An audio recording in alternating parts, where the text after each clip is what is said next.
अस्सलामुअलैकुम YouTube friends, आपको मामश channel में खुशामदीद। आज हम आपके साथ चीज़ पराठे की रेसिपी शेयर करेंगे। हम चीज़ क्रश कर रहे हैं। ये चीज़ पराठा बहुत मज़े का बना था।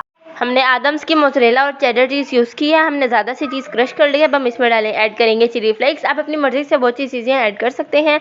हमने चीज़ जो है अपने पराठों के अंदर डाल ली है और जिस तरह ये पराठा बन रहा है उस तरह का कोई नहीं बनाता होगा, क्योंकि आजकल सब पराठों में खुश्क का यूज़ करते हैं, लेकिन हमने ऑयल पे बनाया और वो भी हाथ पर। इस तरह कम ही लोग बनाते होंगे पराठा।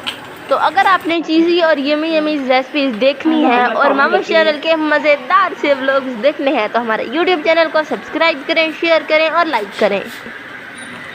हमने अपना पराठा तवे पे डाल दिया है। पराठा पकने लगा है। मज़ेदार सा चीज़ी पराठा था।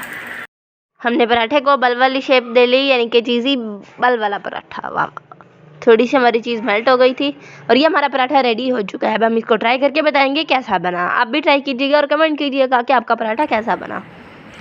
बहुत यमी सा चीज़ भी इसकी मेल्ट हुई, बहुत मज़े की लग रही थी। कड़क कड़क, मज़ा ही आ। बहुत थैंक यू फॉर वॉचिंग। अल्लाह हाफिज़। अपना ख्याल रखिएगा।